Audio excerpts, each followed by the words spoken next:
শুধু বক্তব্য মারলেই নেতা হওয়া যাবে? ওই নেতা আমরা চাই না যে শুধু ভাষণ মারে, বক্তব্য দেয়, মাইক পেলেই শুধু ভাষণের ফুলঝুরি, কাজের নামে ঠনঠন, এরকম আছে না নাই? না, এরকম নেতা বলে চলবে না। নেতা কাজ দিয়ে আমাদের হৃদয় জয় করতে হবে। শুধু বক্তব্য দিলে ওটা নেতা না। জনগণের জন্য কাজ করতে হবে, মানবতার জন্য কাজ করতে হবে, দেশের উন্নয়নের জন্য কাজ করতে হবে, ঠিকই না? তাহলে আগে কাজ পরে নেতা। নেতা হওয়ার প্রথম শর্ত হলো নেতাকে কাজ করে তার নিজেকে প্রমাণ করতে হবে যে তিনি নেতা। আগে কাজ পরে নেতা। আওয়াজ করে উত্তর দিতে হবে, আগে কি পরে? জোরে বলেন সবাই, আগে কি পরে নেতা। To serve before to lead. I repeat, আমি আবারও বলছি, to serve before to lead. Lead দেওয়ার আগে আগে সার্ভিস দিতে হবে। সাইয়্যিদুল কওমি খাদিমুহুম। জাতির লিডার যিনি হবেন, সাইয়্যিদ যিনি হবেন, তিনি আগে সার্ভিস দিবেন, জাতির খাদেম হবেন। খেদমত ছাড়া, কাজ করা ছাড়া জাতির নেতা হওয়া যায় না। আমরা যদি আল্লাহ রাসূল সাল্লাল্লাহু আলাইহি ওয়াসাল্লামের জীবনের দিকে তাকাই তাহলে দেখবো উনি আগে কাজ করেছেন, নেতা হয়েছেন অনেক পরে। আল্লাহর ইলমে তিনি নবী অনেক আগে, কিন্তু অফিশিয়ালি নবুয়ত পেয়েছেন 40 বছর বয়সে। কত বছর বয়সে? 40 বছর বয়সে হেরা গুহাতে সূরাতুল আলাকের প্রথম 5 আয়াত নাজিল হলো। ইকরা বিসমি রাব্বিকাল্লাযী খালাক, read in the name of your lord who has created. পড়ো তোমার প্রভুর নামে যিনি তোমায় সৃজন করেছেন। এই 5টা আয়াত নাজিল হওয়ার সাথে সাথে এই বিশ্বনবীর গায়ে কাঁপুনি চলে এলো, জ্বর চলে এলো, অন্তর কাঁপতে শুরু করলো। আল্লাহর হাবিব সাল্লাল্লাহু আলাইহি ওয়াসাল্লাম ভয় পেয়ে পাহাড় থেকে নেমে এসে আম্মাজান খাদিজা রাদিয়াল্লাহু তাআলা আনহার কাছে গেলেন, যে বললেন, খাদিজা জাম্মিলুনি জাম্মিলুনি, আমার কম্বল চাপা দাও, আমার জ্বর আসতেছে, আমার কাঁপুনি চলে আসছে, আমার মনে হচ্ছে আমি আর বাঁচবো না। আম্মাজান খাদিজা রাদিয়াল্লাহু তাআলা আনহা ওনাকে সাহস দিলেন, কম্বল চাপা দিয়ে বললেন, ওয়াল্লাহি লা ইউখজিকাল্লাহু আবাদা। হে মুহাম্মদ, আমি আল্লাহর কসম করে বলতে পারি, আমি তো আপনারে চিনি, আমার আল্লাহ কখনো আপনার অপমান করবেন না। পড়েন সুবহানাল্লাহ। কারণ ইন্নাকা লা তাসিলুর রাহিমা। এই দেখেন কি কাজ করতে বিশ্বনবী। আম্মাজান খাদিজাতুল কুবরা রাদিয়াল্লাহু তাআলা আনহা বলছেন, ইন্নাকা লা তাসিলুর রাহিমা। নবী হে, আপনার কোনো ভয় নাই, কারণ আপনি আত্মীয়তার সম্পর্ককে বজায় রাখেন, আত্মীয়দের খোঁজ খবর রাখেন। ওয়া তাসদুকুল হাদিসা, আপনি সদা সর্বদা সত্য কথা বলেন। সুবহানাল্লাহ পড়বেন না? ওয়া তাহমিলুল কাল্লা, আপনি মানুষের বোঝা বইয়ে দেন, যারা নিজের বোঝা টানতে পারে না আপনি গায়ে খেটে তাদের বোঝা টেনে দেন। ওয়া তাকসিবুল মা'দুমা, যার উপার্জনের কেউ নাই তারে আপনি উপার্জন করে দেন। ওয়া তাকরিউদ দাইফা, আপনি মেহমান খাওয়াতে খুব পছন্দ করেন। ওয়া তুইনু আলা নাওয়াইবিল হক, আর সত্য যেখানে বিপন্ন সেখানে আপনি সত্যের বীর সেনানী হয়ে দাঁড়িয়ে যান। যার মধ্যে এই 6টা কোয়ালিটি থাকে তারে আমার রব কোনোদিন অপমান করতে পারে। আম্মাজান খাদিজা বললেন, ও নবী, ভয় নাই, চিন্তা নাই, টেনশনের কোনো কারণ নাই, আমি অনেক বছর ধরে আপনারে চিনি, আপনি কোনোদিন কোনো মানুষের ক্ষতি করেন নাই, কোনো মানুষকে কষ্ট দেন নাই, সব সময় জনকল্যাণমূলক কাজের সাথে নিজেকে ধরে রেখেছেন, আজীবন মানুষের কল্যাণ চেয়েছেন, মানুষের জন্য কাজ করেছেন। মানুষের জন্য যারা কাজ করে, মানুষের কল্যাণ যারা চায়, তাদেরকে আমার রব কোনোদিন অপমান করে না। 6টা কাজ করতেন আল্লাহ রাসূল সাল্লাল্লাহু আলাইহি ওয়াসাল্লাম। এই 6টা কাজ প্রমাণ করে আল্লাহ রাসূল সাল্লাল্লাহু আলাইহি ওয়াসাল্লাম নেতা হওয়ার আগ থেকেই কাজ শুরু করে দিয়েছেন। নেতা হয়েছে 40 বছর বয়সে। নেতা হয়েছে যখন, তখন বয়স কত? কথা বোঝে নাই বোধহয়। নেতা যখন, নেতৃত্ব যখন পেয়েছেন তখন বয়স কত? কাজ কি 40 বছরে শুরু করছিলেন নাকি? কাজ শুরু করছেন কবে? অনেক আগে। His mission is there. যদিও নেতা হয় নাই, হিজ মিশন ইজ দেয়ার, তার কাজ সেখানে ছিল। নেতা হওয়ার জন্য তিনি বসে থাকেন নাই, কাজ শুরু করে দিয়েছেন। মানুষকে খাওয়াতেন, দেদারসে দান করতেন, যেখানেই মানবতা বিপন্ন সেখানে তিনি সহায়তার হাত বাড়িয়ে দিতেন। পড়েন সুবহানাল্লাহ। তার মানে নেতা হইতে হইলে আগে কাজ করা লাগে। আগে কি করা লাগে? কাজ করা লাগে। কাজ করলে এমনিই সে নেতা, নেতৃত্ব এমনিই তার হাতে এসে ধরা দিবে। জোরে বলেন ঠিক কিনা? তাই যারা নেতা হতে চান আগে কাজ দিয়ে নিজেকে প্রমাণ করেন, বক্তব্য দিয়ে নয়।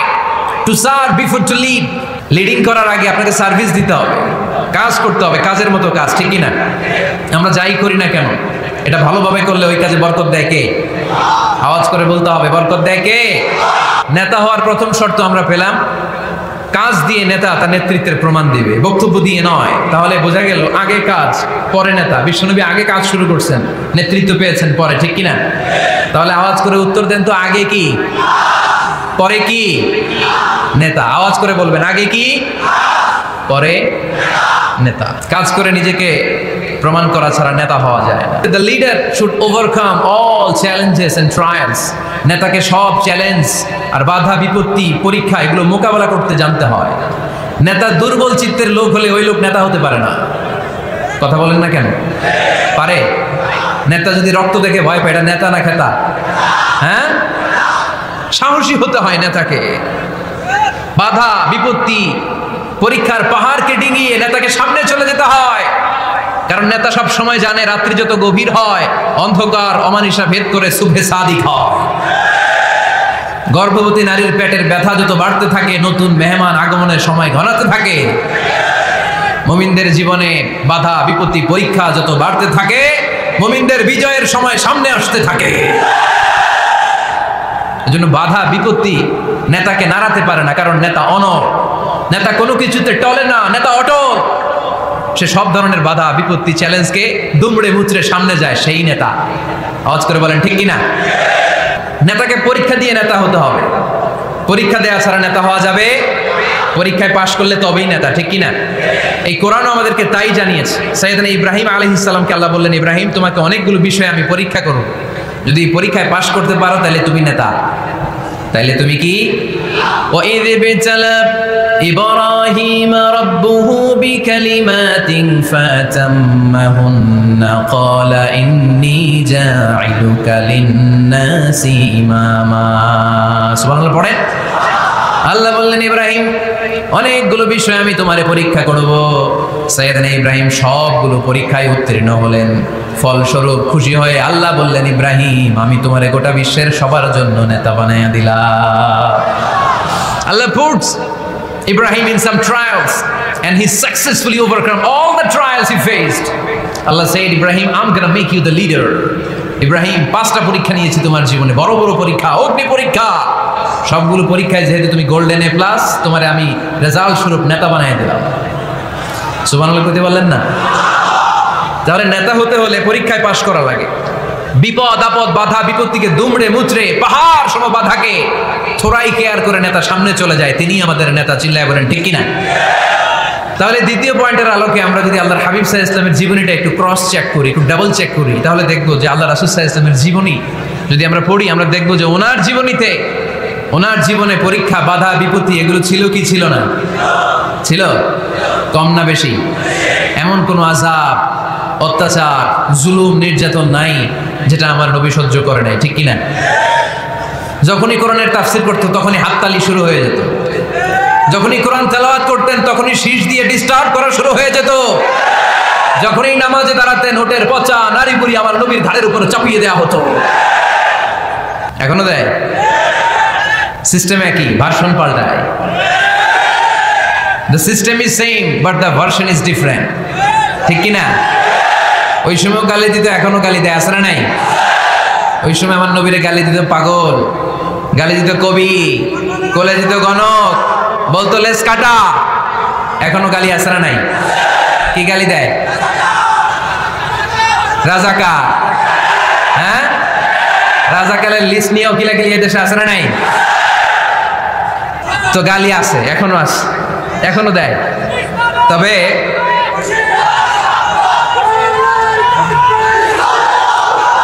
থামুন থামুন, গালি তখনও ছিল এখনো আছে, গালির ভার্সনটা একটু ডিফারেন্ট, ঠিক কিনা? তো এই গালি শুনে কি মুমিন থমকে যাবে? থমকে যাবে মুমিন? নেতা সব বাধা বিপত্তি মাড়ি এসে সামনে যায়, তিনি নেতা। যার জ্বলন্ত প্রমাণ আমার প্রিয় নবী মক্কা থেকে 80 কিলোমিটার দূরে তায়েফের ময়দানে গেলেন জমি কেনার জন্য, তাই না? হ্যাঁ, তায়েফের ময়দানে 5 বিঘা জমি কেনার জন্য গেছিলেন আল্লাহর নবী। কি জন্য গেছিলেন? কি জন্য? তায়েফের লোকদেরকে জাহান্নামের মাইর থেকে বাঁচানোর জন্য। জোরে বলে ঠিক কিনা? খেয়ে না খেয়ে দিন প্রচারের কাজে নিজেকে দিয়েছ বিলিয়ে, তায়েফের কাফিরেরা চিনল না সে আলো, দুষ্ট ছেলেদের পিছু দিল লেলিয়ে। পাথরের আঘাতে ক্ষত বিক্ষত হয়ে সারা শরীর থেকে রক্ত ঝরে। হে রাসূল তোমাকে ভুলি আমি কেমন করে, হে রাসূল রাসূল তোমাকে ভুলি আমি কেমন করে। ঠিক কি না? এত সুন্দর মানুষ পৃথিবীতে দ্বিতীয়টা খুঁজে পাওয়া যাবে না। এত সুশ্রী, এত শুভ্র, এত সুন্দর স্কিনের মানুষ ছিলেন আমার প্রিয় নবী। ঠিক কি না? পাথর মেরে মেরে রক্তাক্ত করা হয়েছে, এমন কোনো আযাব আর অত্যাচার নাই যেটা বিশ্বনবী সহ্য করেন নাই। মক্কায় 3 বছর শিয়াবে আবি তালেবে জেল খেটেছেন, অর্থনৈতিক আগ্রাসন, কোনো কিছু বিক্রি করতো না মক্কার লোকেরা ওনাদের কাছে। অন্য গোত্রের নারীকে বিয়ে দিত না ওনাদের সাথে, না খেয়ে গাছের পাতা, গাছের ছাল এগুলো খেয়ে জীবন ধারণ করেছেন সাহাবারা। নিজ জন্মভূমিতেও থাকতে দেয় নাই। ঠিক কিনা? তাড়িয়ে দেয়া হলো, স্বদেশ থেকে বিতাড়িত করা হলো। আল্লাহর হাবিব সাল্লাল্লাহু আলাইহি ওয়াসাল্লাম মক্কা নগরীকে বড্ড পছন্দ করতেন। মদিনায় যাওয়ার সময় তিনি মক্কার দিকে ফিরে ফিরে তাকান আর কাঁদেন আর বলেন, মক্কা তো আহাব্বুল বিলাদ ইলাইয়া, মক্কা হচ্ছে আমার সবচাইতে প্রিয় শহর। লাউলা উখরিজতু লামা খরাজতু মিনহা, আমার যদি জোর করে মক্কা থেকে তাড়িয়ে দেয়া না হতো, আমার জীবনেও মক্কা ছেড়ে আমি কোথাও যেতাম না, কোথাও যেতাম না। তাড়িয়ে দেয়া হয়। মদিনায় যেও শান্তি নাই, ওখানে ষড়যন্ত্র কেমন করে এই নবী মুহাম্মদকে মারা যায়। খাইবারের এক ইহুদি নারী বিশ্বনবীকে দাওয়াত করেছিল, দাওয়াত পেলে বিশ্বনবী ফিরিয়ে দিতেন না। ওই দাওয়াত খেতে যাওয়ার পরে বিশ্বনবী খাসির বাজুর রান পছন্দ করতেন, খাসির গোশতের মধ্যে বিষ মিশিয়ে দেয়া হলো। বিশ্বনবী বিষে আসক্ত হয়ে, বিষে বিষাক্ত হয়ে শেষ নিঃশ্বাস ত্যাগ করেছেন। বিশ্বনবী ইন্তেকালের আগে বলেছেন যে খাইবারের ওই বিষের ব্যথা আমি এখনো টের পাচ্ছি। আমার নবীর মৃত্যু ছিল শহীদি মৃত্যু, চিল্লায় বলেন ঠিক কি না?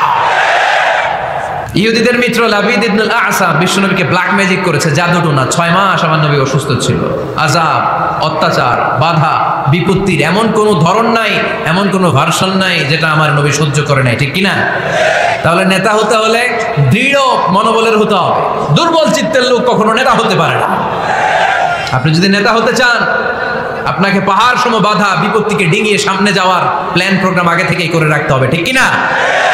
তাহলেই আপনি নেতা। A leader should overcome all the challenges and trials he faced in his life. তার জীবনে যত বাধা আসবে, যত বিপত্তি আসবে, সব মারিয়ে তাকে সামনে যেতে হবে, তাহলেই তিনি নেতা।